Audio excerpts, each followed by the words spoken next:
This is a hip hinge toe tap. So to start this, I'm going to get into a hip hinge, and then I'm just going to shift my weight from side to side. What I'm doing here before I officially start the exercise is I want to feel this hip hinge position, and as I shift side to side, I want to feel the back side of my hip, the back pocket area, engaging, because that is what's going to mainly stabilize me when I'm on one leg. I want to keep my ball of the foot and big toe on the ground. So we have a ton of videos on hip hinging, and we have several on a lateral weight shift. And so if these are unfamiliar to you and they don't feel quite right, feel something in your back or the front of your hips or your knees, then go to some of those videos, just do a quick search on our channel. But if this feels pretty good, nice flat back, hip hinge, ball of the foot is on the ground, but maybe a little more weight towards my heels. I'm gonna hold this position on one leg, so I'm on my right leg, and then the other leg I'm gonna tap out, back to center, side, back to center, diagonal, back to center. Really doesn't matter.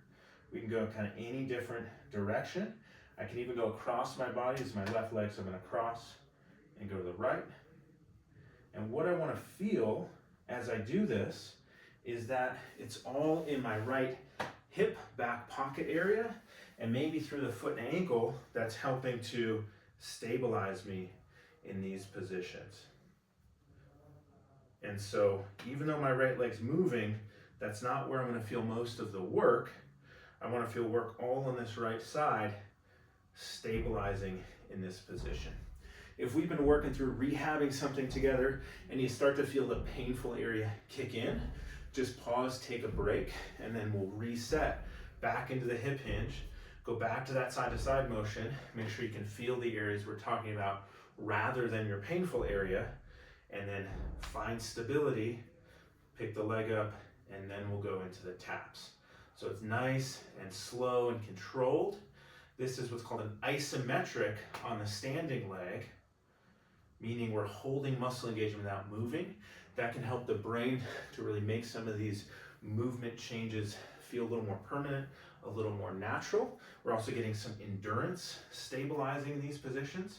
What we often see is folks fatigue or in the painful area, usually as they start to kind of shift. And so their knees start to shift forward, their back might start to change positions in some way. And so we're challenging endurance, stabilizing here.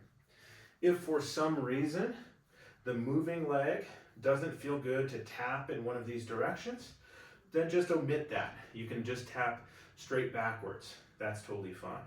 You can go just at a diagonal. You can do 2 of the 4 motions. You can kind of go whatever this leg feels right to you. That's not the essential part of the exercise. The movement just challenges balance a little more than just holding here.